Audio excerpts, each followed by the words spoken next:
Supposed to be teaching them how to serve our God. They teach us about their gods. They ain't got none. Yahweh said, I give everything under those heavens. You got a nation that worship the trees, the sun, the moon. Think about it. Why are we following them? Real knowledge, my youth. Hey, the biggest liar is the preacher. Deuteronomy 28. You shall serve gods of wood and stone. You know who the God of wood is? Christianity. What the lying preacher tell you? You're going to go to heaven. Tell him to show it to you in the Bible. I bet you $1 million right now he can't show it to you. Because the Bible is not a holy book. It's a history book of our people, written by our forefathers. And it's been coming down from, it's the only book preserved in the earth today.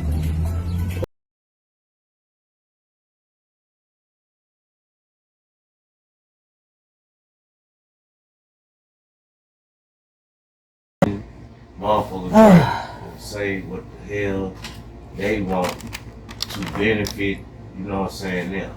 And if they able to take over Africa, they gonna do the same fucking thing. They already took over Africa. The whole thing is the revolution now is that South Africa is not under any apartheid as it was. And who had it under apartheid? It was white people who claimed to be African, originally African, as if they were truly African. They brainwashed into thinking they're African. And they ruled and had the same oppression Jim Crow laws had here in America way back in the day. You know what I'm saying? Years ago. That's how South Africa was. The whites came and took over their land and made them work and you know, as in segregated, you know, oppressed their own native people. So I mean, wrap your mind around something like that. You can correlate and compare to Jim Crow times when it was segregated here in America. So now, fast forward to modern day times, that connecting the dots, we got Trump, the president, and his comrade, which is one of the wealthiest men in the world, Elon Musk, which is a white South African. Now, all of a sudden, hey, the white people, now that they're not able to oppress and segregate, and the blacks have taken back land or, you know, gained positions of power, they can't reign over them any longer. So that's why they feel as though they facing persecution in their what they call homeland, which, as you see in the video clip, that's not their homeland. So they have no business there anyway, from the beginning, making any laws and owning any land. They were supposed to be workers and employees of the blacks and the natives of that land in South Africa. Okay? So let's get that part straight. And I'm really upset because it's connecting the dots and bringing to my mind of our struggle as black people in America that live our entire lives and die, some of us, without even knowing who we are. So I figure the reason why they don't want us to know who we are is because then we will be falling into our greatness, our magnificence, our, you know, spiritual groundingness. So as long as they keep us steered off of knowing who we are, we won't understand who we are and step into all of that we are. So I'm kind of upset that the light bulb just blinked on in my mind to say, you know, the generation of us that are up in age and really don't know who we are, we've adapted what the generation before us instilled in us, was to adopt and assimilate into the dream, which is the white's dream. of what America is for us. And the only thing that we should be focused on is equal rights, and being able to do what they do, buy what they buy, go where they go, and be accepted. So now that's another term. We want the generation before us felt that that's stability. Long as you can, have equal rights to white people, and not be segregated, your life is just going to be wonderful. Now we in the modern times, and we see with all of that non-segregation and having equal rights, it still don't mean shit for the majority of the black Americans, because our rights have been, and the fight for our rights is still been overshadowed by every other minority getting the benefit of our rights of equality. And all of them, they carry a culture with them. Black Americans don't carry no culture. So now it's like, hey, now we hearing more and more discussion on, we've been indigenous Americans, Native Americans, taking out the word native and just put indigenous, meaning the original man and woman of this earth, spread all across it. All across the world. All across it. Not an inch was covered without melanated people. But for some reason, while you're assimilating and not worried about who you are, and people give up the search for many reasons, of who they are. And I'm talking about your DNA, who your bloodline is connected to. Because see, the thing about it, when you look at it, it's their bloodline that has given them benefits to progress and be successful and not want but have in this life. It's their bloodline. And I'll give you a brief example without going too deep into that to stay on the topic. It's look at the Hilton. The Hilton family. That's what all y'all should connect with, because all of y'all want to go to the hotel, and mainly that brand has been recognized as a fine hotel to go to when you're traveling. The Hilton. And look at, we all the way down to be able to recognize one of their great granddaughters, or whatever fall in line she fall for the Hiltons, but that's Paris Hilton. You see, her bloodline and her knowing who she is, she's been afforded a life and a lifestyle of success. She didn't have to worry about, where am I going to work? If I could work, if it's going to make enough money, how am I going to pay my rent? How am I going to pay my lights? How am I going to buy toilet tissue? How am I going to buy groceries? Because of her bloodline. Her bloodline. So now look at the most black Americans. Like I said, we don't even know anything beyond our mother's mother and father, which is your grandmother and grandfather on your mother's side. And many of us don't even know who our father is, yet alone who the father's mother and father is. Those paternal grandparents are. Now try to go back to the great granddaddy. You get less and less people who have a history of just who their family members are in their DNA, in their bloodline. And then you have those that don't even know who their parents are. Children that have been adopted. So when I speak about knowing who you are, it's so important that everyone really understands who they are, because you gain a lot of benefits to that. Just knowledge of self, number one. And then you gain culture, because you find where your bloodline derives from.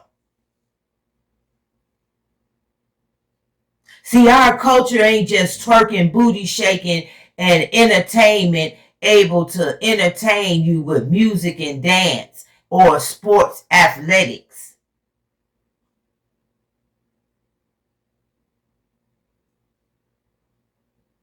We are, and still to this day, cultureless.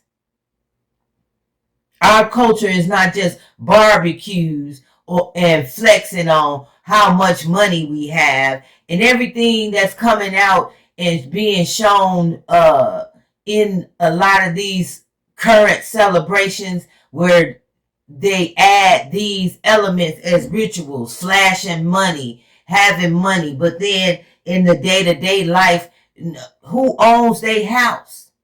You know, what college is paid for? What additional schooling is paid for and encouraged and celebrated with these rituals as much? It's like the prom, at the end of the day, it's a time of, if a young lady and a young man, it's a passage. Now, and that passage may come with sexual relations. So that's another ritual in the way that we send our sons and daughters off with these rituals and celebrations.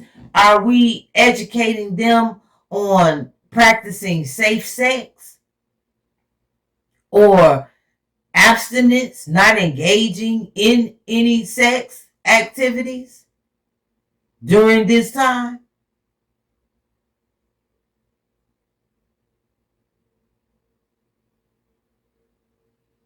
And what are their focuses? Are they going to be attending college with as much excitement and joy as y'all seem to think is so grand, of sending them off in, elaborate cars and, elaborate gowns and suits and things of that nature? Is that really the tradition that's passed down generational? Keep in mind those that can't afford to do such elaborate demonstrations for, basically, like I said, sending your daughter and your son off uneducated about sex.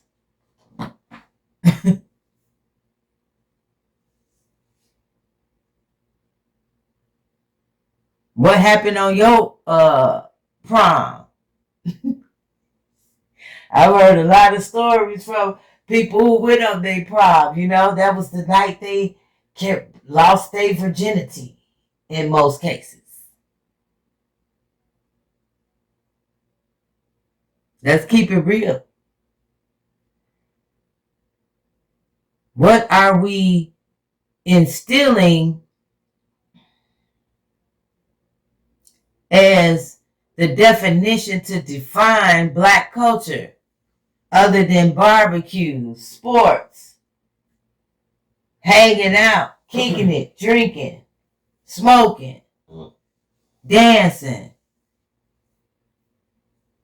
I mean, if I could see, if I could see a better future starting, I would see it starting with just that simple request. Learn who you are and what is your bloodline connected to. Because out of that, I know a whole new awakening will happen inside of you that's positive. Because I'm not preaching and I'm not expecting anyone to listen to what my opinion is on these subject matters, you know. But I feel blessed and honored and humbled to be able to share my thoughts. Because who knows?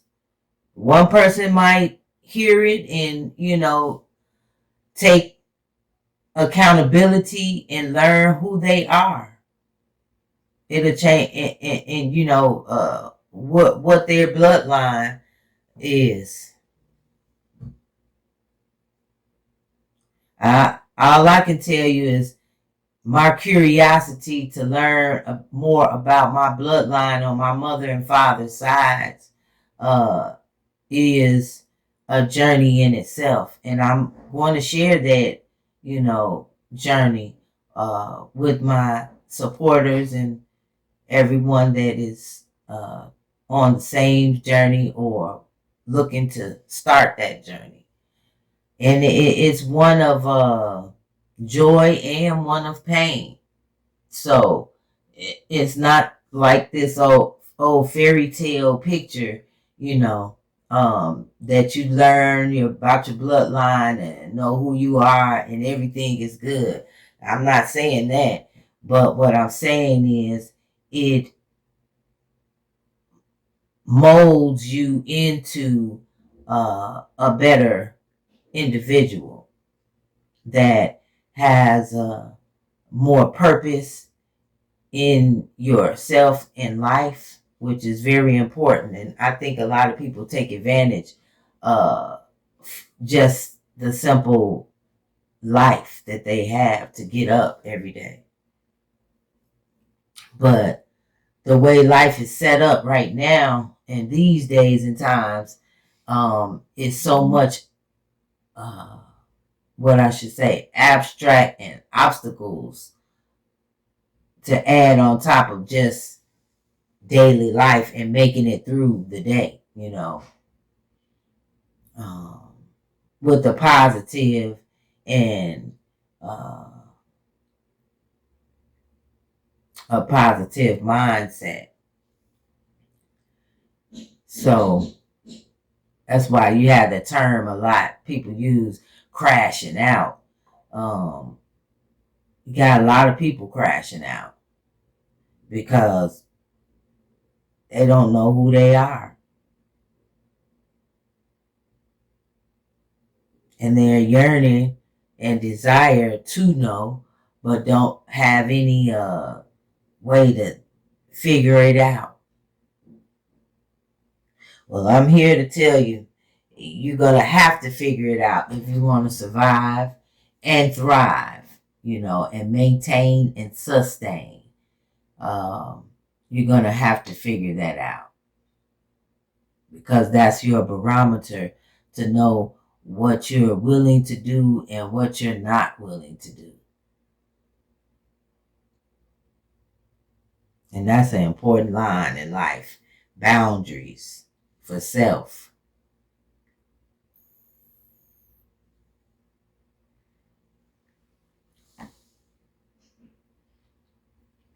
And I am going to conclude on this discussion and save the next topic. If you guys have any comments, ideas that you would like to share with us, please email us at contact@rawmultimediagroup.com.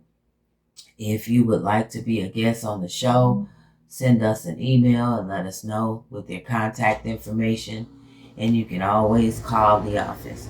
Go to the website, www.rawmultimediagroup.com, for contact information as well. Until next time, you all, peace.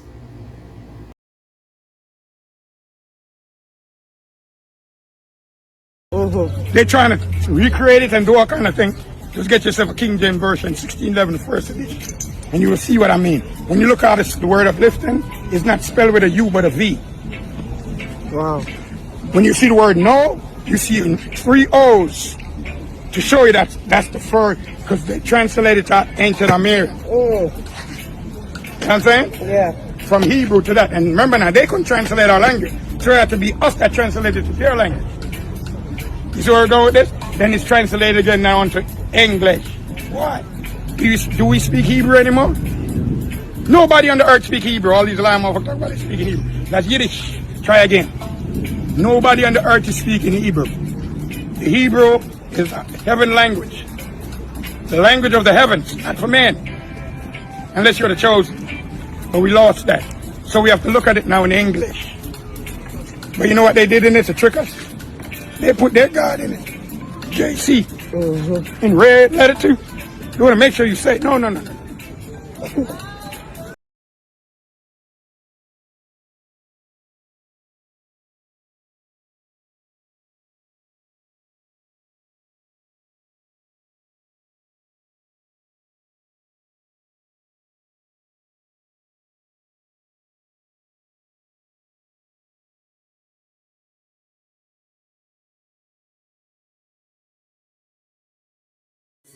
We buy that name brand shit. We don't own that shit.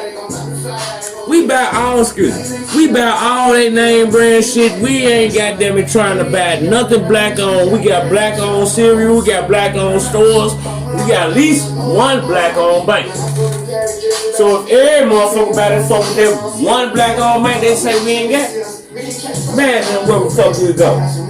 But see, like I said, motherfucker want to get mad at him about supporting the white folks, about saying. But all of these companies that he was signed to is now separating themselves. And what I'm saying is, when is niggas gonna wake up and realize that how is that fair?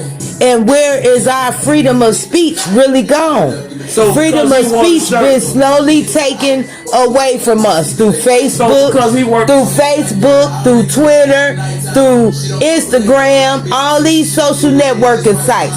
If you ain't saying what they want you to say, they will block your ass. Yeah. And that is what people need to wake up and understand. We're getting smaller and smaller with our freedom of speech. You can't say shit, especially if you talking about Jews. Even if it's the truth, you gonna get blackball listed. You know this right there. Right, this is my whole thing right here. You mad at a motherfucker because he put on a black or white matter shirt. His kids half white. His white lives matter. Yeah, whatever. You know what I mean. You gotta they be mad correct. because he's saying something that support the white people. And that's what God want us to support each other. Now half of these motherfuckers claim they Christians that's mad at him, right? Right? Okay. Not Christians, the so-called this fake ass black community that don't exist nowhere in none of the 50 motherfucking states across the United States. Do you have a black community? This black man that got millions of dollars, probably a billionaire right now. He expressed himself. You man, because he expressed himself, but we express ourselves every goddamn day, support these white motherfuckers. That's what I'm saying. You mad because he stepped out and he got billions of dollars and he's supporting white people. He black in the motherfucker. So what you saying? He ain't supporting the blacks? Because he put on the white shirt? White lives matter? No. Assholes. They dumb. They're not looking at the manipulation that he's using against these white Nah, they not looking at the truth he's speaking. Everything that he's saying out his mouth as a black man that has cracked and went beyond in the industry from where a street nigga from Chicago supposed to be. Okay, that's number one. He's went beyond that. Okay, and him going beyond that is what they got a problem with, because niggas are still stuck in they same cycle, a vicious cycle. Don't get mad at Kanye because you don't know how to elevate yourself. That's why he went with Kim Kardashian, because she was in the fashion industry. Wasn't no sisters in the industry that he could date and get him in Balenciaga, in Adidas offices, meeting with executives, in Louis Vuitton offices, being friends and rubbing elbows with all these rich white motherfuckers. Besides all that But shit, soon as he started talking about Jews, now it's time to let's cut him off. Nah. They hypocrites though. Of course. They hypocrites like a motherfucker, because everything that Tommy Hilfiger bring out, a motherfucker buying it. Timberlake shoes, whatnot, every goddamn Timberland, not Timberland. Come on now. These white cracker motherfuckers don't like us. But they buying that shit like water. We can't goddamn wait till the next goddamn issue come out. What you think you supporting when you putting your money in that shit? You supporting them white cracker motherfuckers. And it's not coming back to your community. It's not supporting the non-for-profits. It's not supporting your public schools. It's not supporting your household. But you got a closet full of them motherfuckers. Full of Nikes, full of Timberlands, and whatever cracker motherfucker made it. You know what I'm saying? Your closet full of that shit. What's the name of that? Polo. All that shit. We don't make that shit. But you supporting that shit. Oh, I gotta have it. Michael Carr and all that shit. You gotta have the best of the best and shit, but you sitting on the worst of the fucking worst. Goddamn, we're the worst of the worst in this country. But we goddamn it spin like we got the most. The lady just made the report on the black farmers trying to sue the Biden administration. And why? Because they made a law to say they're going to give them funds, and come to find out they still ain't gave them the funds and rescinded the agreement to give them funds. And the next time you get your check, you going out to buy a motherfucking pair of fucking Nikes every time you get paid. What the fuck you doing? You supporting them white motherfuckers. You telling them white lives matter. You making them rich than the motherfucker. I was a Christian, I was a Muslim, I was a Rasta, I was into Judaism, all of them. Pile of shit. Shit in all of them. I'm keeping it real. We on the lie. Shit in all of them. Call all of them is a religion. We are not religious. We are a people of a heritage. You know your heritage and who you are. You pick that Bible up. You don't need nobody to teach you this. The Bible is our history book, brother. Start from the beginning, the book is saying the beginning. God created heaven and the earth. And read for it. And all you gotta ask is, the Father, guide me through this and give me the spirit of understanding. And watch how fast He do that. Because these people don't know these things. They listen to people tell them, hey, I got to move the tree over here. You got to move the tree over here. You know that for it to blow. Bullshit. How about just listening to the word for sense? Listen to Him who created you. Because remember, the whole nation are jealous of us. They don't hate us. The word racism is a disguise. See what I'm saying? Mm-hmm. Think about it. The word racism is a disguise, and I'm going to prove it to you. They know who we are. This is why they've held us down. But it wasn't their doing. It was our God's doing. He told us in the curses that Deuteronomy 28, you will not even know who you are. It's like the name of Israel.